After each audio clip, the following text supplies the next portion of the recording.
So here we go. So hello, everyone. This is John Haller with our latest Israel update.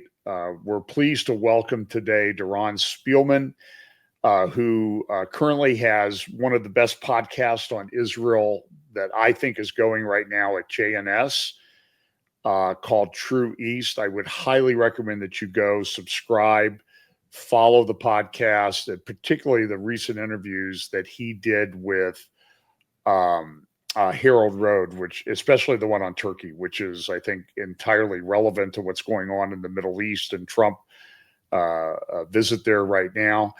And also the author of a new book called When the Stones Speak. And we'll talk a little bit about that and how that came. Doron is a spokesperson or a former spokesperson for the Israeli Defense Forces. And I think you still serve in the reserves, right? I do. Yes, I do. Okay, so just tell us a little bit about yourself and your background and maybe, what led to the book, and we'll go from there. First of all, thanks for having me, John, and I appreciate your whole audience. I was born in Michigan.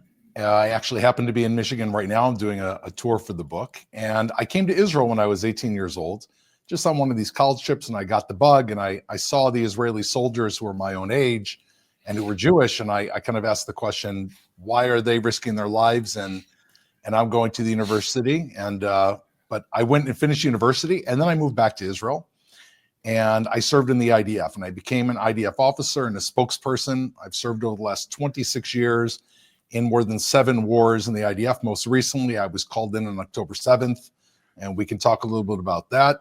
That's one of the things that led to the book. However, in Israel, as you know, most people, you're in the army part of the time, and you also have a daily life. And my daily life 21 years ago brought me to meet a small group of crazy people who I thought were fantastic, that decided that they were going to excavate the ancient city of Jerusalem, which surprisingly is outside the old city walls, which is so amazing. A lot of people didn't believe this, but they said we have enough evidence to know that it's on this hilltop outside the old city walls of Jerusalem, and they had begun to dig. And a friend of mine introduced me to them. And I was working in business, but I was so intrigued when they showed me a shaft that goes underneath the ground with the staircase. As a matter of fact, part of it is the photograph that's on the book. And they walked me down this shaft deep into the earth of Jerusalem. And down this shaft, they brought me to a freshwater spring flowing inside this tunnel. And together we opened up the Bible. You have a brilliant picture here of the pilgrimage road, which is one of the most important things that we found. And from that spring, we realized that it matches exactly the description of how King David captured Jerusalem. It says that King David captured Jerusalem in 2 Samuel 5 by capturing the spring, the gutter of the city. And in fact, this is the only spring in all of Jerusalem. And I threw in my lot with these guys, these men and women. And over the last 21 years, thank God, it's been very holy work with enormous divine intervention. We have uncovered the ancient city of Jerusalem, which is called the City of David. And that is what brought me to the book. And we can talk a bit more about that, is that as we began unearthing, John, all of this archaeology and that proves the Bible, like that road you just showed us, that is the actual pilgrimage road for the pilgrimage that's mentioned in Exodus. It's amazing. As we uncovered these incredible discoveries, a negative force arose in the world. It's almost like Star Wars, like the Empire, that did everything they could, and I mean everything they could, to stop these excavations. Everything from intimidating our workers, carrying out assassination attempts, slurring us in the courts, galvanizing the left-wing media, galvanizing at one point the State Department and even the Obama White House to intervene and stop our small excavation that's only 11 acres in size. And the question is why? And that's why I wrote the book. Why did these people try so hard to stop the excavation? Well, it's interesting. Just as my own way of background, I was invited to the media summit that the Israeli government held in December of 2022. And one of the things that they took us on was a tour of the city of David, all the way down the pilgrimage road, at least as far as was open then, down to the Pool of Siloam. which I understand a lot of things have been done since we were there in December of 2022. So tell us a little bit about, because I think it's a fascinating story. How did they even come to want to excavate there? Because this is a relatively recent thing. I know it's been covered. New York Times, National Geographic, and other magazines have covered it. Tell us a little bit about how that came about. They have covered it, but they haven't covered what we're going to talk about now, because it's really, this is the cutting edge, really. And this is what I go into the book. The book uncovers the true Indiana Jones story, which is, this all came about because of Queen Victoria in 1867, who all of a sudden wanted to bring the Ark of the Covenant back to the British Museum. And she sent a British Navy captain, his name was Captain Charles Warren, to the Holy Land to bring back the Ark of the Covenant and the treasures of Solomon. And he is digging around the old city, what we call the old city today, and he's not finding anything biblical. He knows the Temple Mount, the temple was there, but the rest of it he's not finding. And one day he walks outside the old city walls and he uncovers the spring, the same spring I visited. And he walks through the spring and finds a shaft. And Charles Warren climbs up the shaft and he sees a tunnel. And that leads him to the underground city, the buried city of the city of David. And all the way back in the 1860s, and it was proven in the early 1900s, that Jerusalem is outside the old city walls. The problem is that Israel's been at war. And Jordan captured this area illegally between 1948 and 1967 and dumped as many homes as they could around this area to try to secure it. And they covered up the excavations. And it would have been lost entirely if it wasn't for the person who really became my mentor, a guy named David LeBerry, who led an undercover unit, which is, I don't know if you've seen Fauda, but that's what the show Fauda is based on. It's an undercover unit of Jews who look and dress like Arabs to capture terrorists. It's the leading unit in the world. And they were operating in this village to capture terrorists who were terrorizing people coming out of the Western Wall, which is not that far from here.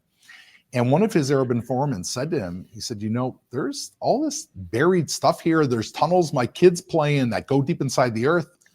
And Davidala, which means little David, he checked this out and he realized, wow, this is the actual ancient city of Jerusalem. And it was really, I joined him in 2002, and together we managed to repurchase this land. By the way, it had already been bought by Baron Rothschild. And initially we were alone, a small group of people under his leadership, and we ended up raising some money and digging. And the more we dug, and I'll tell you the turning point, when we uncovered the following that I'm about to tell you, everything took off. So one day we were sitting in our office and we had a meeting with an archaeologist. Her name is Dr. Eilat Mazar of blessed memory. And she came in, she took out an aerial map and showed us where our office is. And she took out a picture of the top of a column of a capital that had been found at the site. And she said, I've been examining this, and it was made by the ancient Phoenicians. And she asked us, have you ever heard of Hiram? And we said, of course. She said, well, it says that when David captures Jerusalem, Hiram builds David's palace. She said, this capital was found just about 40 yards from your office. She said, you know, your office is at the top of the hill. And that was like a junky little shed, our office. She said, if you dig underneath your office, you're going to find King David's palace. So we moved our office and Dr. Mazar began digging down. After a very short period of time, she found the foundation of an entire home, the largest home ever found in Israel from the time period of David, beneath our office. Even though only 20% of it's been unveiled, it's still the largest structure in Israel with massive walls to keep out for defensive purposes. And one olive pit inside the stones that when she sent it to Oxford, it was carbon dated to 1000 BC, which is the time of David. And this made major news. But, you know, a lot of people, they can't accept that the Bible is real. And so they said, no, it can't be, forget the olive pit. It's only one olive pit. And the pottery that you found, who knows? And one day Dr. Mazar called me, and this is the day that changed everything. And she said, you know, I found something very special. I found a clay seal that someone stamped their signet ring into clay to sign a letter. And I found it in the excavation, been burned because his house was burned by fire. We later found out, set by the Babylonians when they destroyed Jerusalem. And she said, I worked out the name. I can see a name. And she said, go grab your Bible. So I grabbed my Bible. She said, go to the chapter 36 and 37 of Jeremiah. And I'm reading, and this is about King Zedekiah, the last line of David that is reigning in this area. And Zedekiah is not a good king, and Jeremiah is complaining that he's not taking care of the orphans and the widows. And Jeremiah says, listen, if you don't take care of them, you're going to be destroyed. So a few years goes by, and Jerusalem's now on the edge of destruction by Babylon. And Zedekiah becomes very religious, right? No one's an atheist in a foxhole. And he sends his messengers to Jeremiah to get a blessing. And Jeremiah said, there's no room for blessing. That's it. It's over. Give up, and one day you'll be returned to the land. So the messengers say, listen, the soldiers heard Jeremiah that we're losing this war, and they're all running away. They say, we want to go kill them. So he says, okay. So 4 men, led by Yuchal, the son of Shelemiah, he's the chief minister, the chief servant of Zedekiah. They grab Jeremiah and they try to kill him. He's later saved, and the city's destroyed. The seal that Dr. Mazar found says Yuchal, the son of Shelemiah. So it is directly the exact same person from the pages of the book of Jeremiah, all the way back to biblical times. And it firmly, like almost nothing else, we've had many discoveries since then, shows that the pages of the Bible, the Bible doesn't just need to sit on a dusty shelf. They're alive.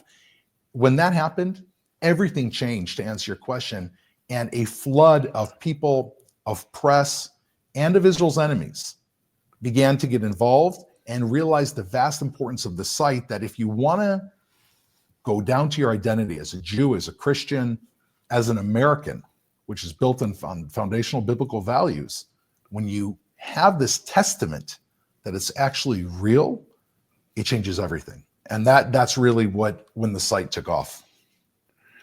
So tell us a little bit about the current. I have a couple questions.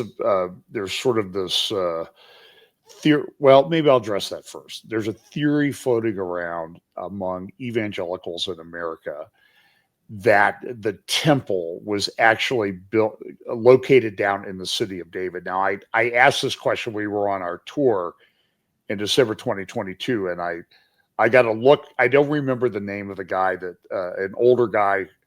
He kind of looked at me like, that may be the stupidest question I've ever heard, but is there any evidence in all the excavations that have been done that the temple, the temple of either Solomon or Herod, was located down in or above this what we have excavated as the city of David? There's a lot of counter evidence that it isn't. And it really can't be. And I'll tell you a story why. First of all, the biblical and a personal story that I witnessed, which is in the book. It's really one of the centerpieces of the entire book. First of all, the biblical description of where the temple laid on the top of Mount Moriah, over the place that Abraham sacrificed Isaac. So you showed a picture of that pilgrimage road. I had one of the greatest experiences of my life is that in the city of David, there was a sewage leak 15 years ago, and it led the city to bring in a tractor. And that tractor revealed the Siloam pool, which you spoke about and that you saw. And the Siloam pool essentially was a huge Jewish mikvah, an original ritual bath, right? The whole idea of immersing in water, which is part of Christian tradition, really has early roots in Judaism. And we read about it all throughout the Bible, right? You have to purify yourself before going up to Mount Sinai on water. And so we realized that this pool is a massive ritual bath for people that were visiting the temple. And the archaeologist, Professor Ronnie Reich, said, I have one problem though. If this is the ritual pool and you're pure, how are you going to be able to reach the temple, which is 700 yards away, without touching a single person that's not pure? And he said, if I'm correct that this is the pool, then we're going to find an underground road. And how did we find that road that you just showed us? I was joined 6 other people to climb through a small tunnel that we found beneath the ground. We're crawling on our hands and knees. I talk about it in the book. It was real Indiana Jones stuff. We're climbing beneath the earth, and we see over our heads inside the earth a staircase. And we touch the stones and we realize, wow, we're in the gutter beneath the staircase, and the stairs are over our head. That's how we found this pilgrimage road. We began digging the road. But as soon as the road began being dug, John, that is when one day I'm driving to work, and this is, I mentioned this in When the Stones Speak, and all of a sudden I don't hear anyone digging the road anymore. Totally silent, 8 in the morning, no one working. I see an Arab walking down the street, Ismail, he's one of the workers, and I say, Ismail, come here, what's going on? He looks at me, we're good friends, and he turns away and walks down an alley, wants nothing to do with me, something's going on. I get up to my office and I see that the National Parks Authority and the police and some of our workers are all sitting together holding a piece of paper. I look at the piece of paper, and it was a declaration made by the head of the Muslim Brotherhood in Israel that anyone involved in digging our road is going to face possible death. And he called on all Muslims to rise up to stop the excavation. And that is where the war over Israel began. It didn't only begin on October 7th. And why did this happen? And this leads us to that picture and to what we're saying. For decades, literally decades, the Palestinian leadership and the Arab Muslim leadership have been teaching an alternative history. They've been teaching a history that says that Muhammad was the first person in Jerusalem before anyone. There was no mention whatsoever of the ancient Israelites in Jerusalem, which means if Muhammad was first and he comes after Judaism and Christianity, essentially it renders all of our history completely, it erases our history. And young Arabs are being brought up on these theories. And I'll quote on Fridays, the big sermon that's given by the Imam on the Mount, Ikrim Sabri, he says, and I quote, "Every stone everyone has ever uncovered in Jerusalem, not a single one of them bears a marking of the Jews. There never was a temple here. There was a mosque, is a mosque, and will be a mosque." And this is the most powerful orator in the Arab world. So you have these messages going out, an entire generation being raised this way. And then you have this road and all these discoveries that are coming out that are showing the actual pilgrimage road. This is the pilgrimage road to the temple, that what we find on this road predates Islam by 700 years. So the Muslim Brotherhood and the Arab world, not all of them, but many of them rose up to try to stop this excavation. And the reason I know, and how does this connect to the temple, is they actually took us to court to try to stop the excavation. And I go into the court battle here. It was trumped up charges by some European NGO saying that you could see the structural supports on this, by the way. They cost hundreds of millions of dollars. They were saying that the road is destabilizing the ground above, where the Supreme Court, after 2 years, threw the case out because it's the opposite. We're supporting the ground above. In the meantime, they said you can't dig the road until we're done. So we went back down into that sewer system, and I crawled through that sewer at the end of this road with another 5 people.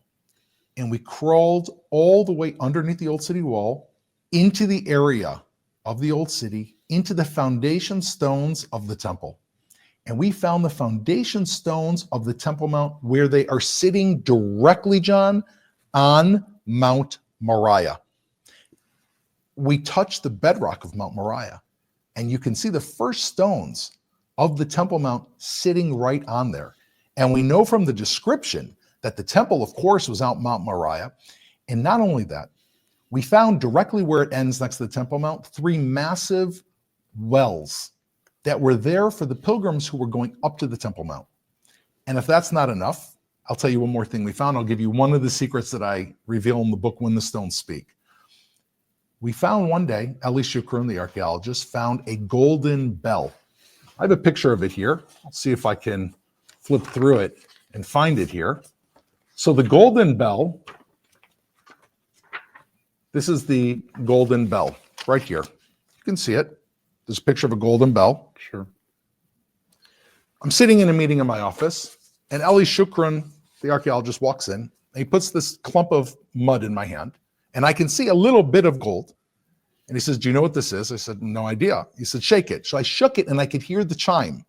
I said, what is this, a bell? He goes, "It's the only bell ever found in Israel, pure 24 karat gold, intact. And it matches the description in Exodus of the robe of the high priest, where he had golden bells in the hem of his garment." That was found directly next to the Temple Mount inside one of these wells. So we have the bell of the high priest, the pilgrimage road that goes up to the Temple Mount, and we have multiple discoveries along the way. And it's fascinating because along this time, John, there were still, whenever there was an attempt to say that this wasn't true, Dr. Eilat Mazar of blessed memory would say, you know what? Let the stones speak. When the stones speak, you'll hear the truth. And that's why I wrote When the Stones Speak, because for people who don't believe, or for people who, you know, you and I both went to campuses. A lot of these campuses and a lot of your audience, they have kids and grandkids that are studying in college. And if they're believers, if they're people of faith, or if they love Israel, then they're facing crowds of people who are basically saying, no, the Jews and Israelis are colonizers, just like Hamas.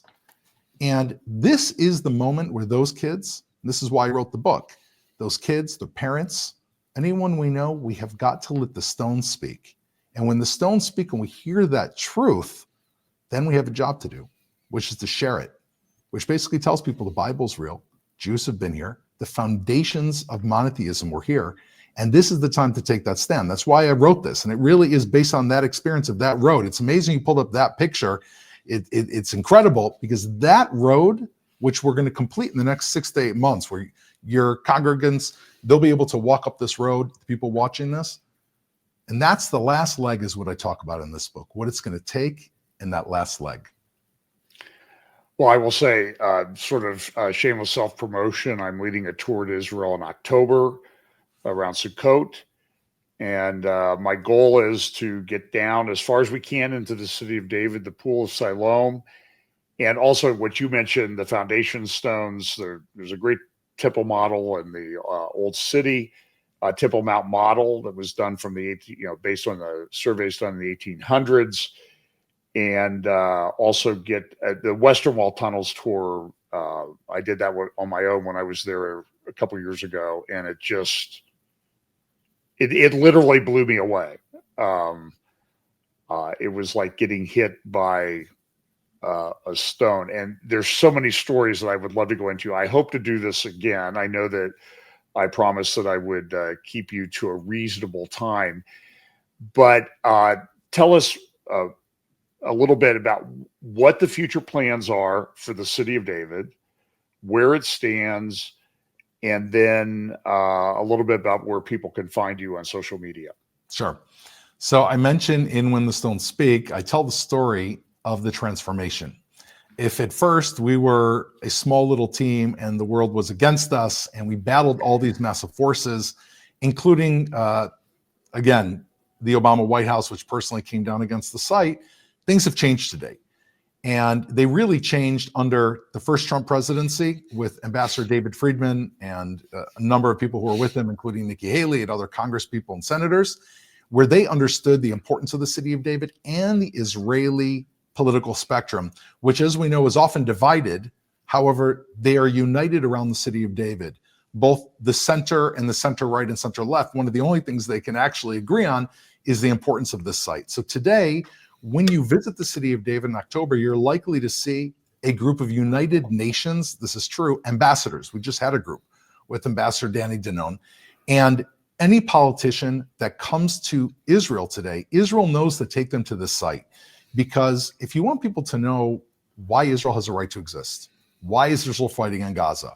Why do we have a right to live in peace and live in our entire land, including, I saw your itinerary from one of your previous trips, Judea and Samaria.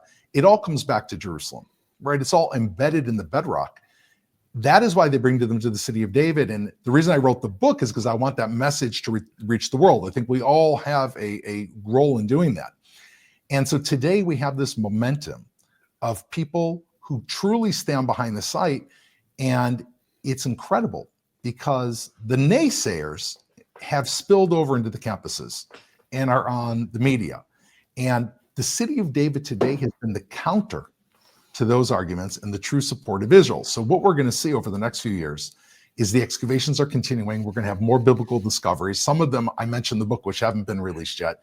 And the pilgrimage road, when it finishes its journey, you're going to enter Jerusalem from that pool, walk up that pilgrimage road all the way inside the old city of Jerusalem, and your lives will totally be changed. You'll be walking on the road of the original pilgrims to the temple. That's how you'll enter into the old city. And the the job really of all of us is to live that journey, because it's the foundation of our faith. And what I loved was that Ambassador David Friedman, when he stood up, he actually made the city of David, it's the only American and Israeli heritage site in the land of Israel. And why is that? He said, I'm here not as a Jew, I'm here as an American.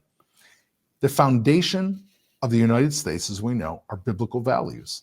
And those values were founded on that stairs next to that pool. That is where Isaiah spoke. That is where the message of the Liberty Bell, the message of the founding fathers of the United States. And that is what it is to be a true American.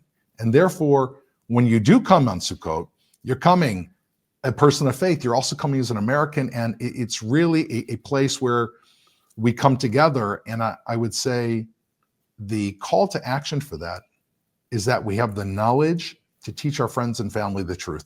That's why I wrote this book. By the way, the book is available, and it's very important that people buy the book. It's on Amazon, it's in Barnes & Noble, and I'll tell you why.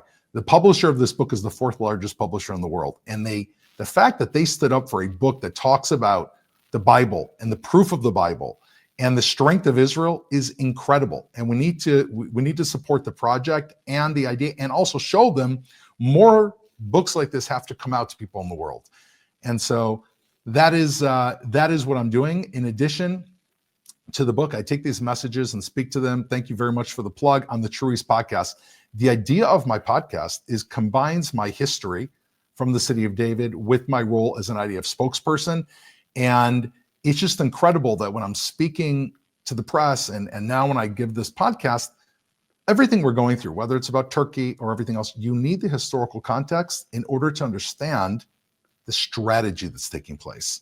If we want to understand the strategy of Turkey, then we have got to go back in time and understand where they got that from, what are the roots, and then we can actually understand what Turkey's planning. And all of President Trump's Middle Eastern tour, if you understand the history of where those countries stood out from, what their knowledge is, what they believe and what their values are, then you can actually understand what are the bonuses of this trip, what are the fears, what do we need to be concerned about, and who are we dealing with? And that's what I do in the podcast of True East. So it's both of those worlds combined together. Well, I haven't got the book yet. I will be getting it. I will be reading it. I know I will be recommending it. And I would, again, highly recommend that you follow the True East podcast. Each one of them, Doron, has been just a wealth of information and very reaffirming to us in our faith, which, to be honest, doesn't make any sense without Jerusalem and the Jews. It's totally lost. So thank you so much for joining me. I hope we can continue this again in the future. Everybody follow True East on JNS YouTube channel, and also get the book, When the Stones Speak. It is a fascinating time. Doron, thank you so much for joining us today. John, it's been a great pleasure. Thank you so much. And thank you for standing with Israel. It's really just remarkable.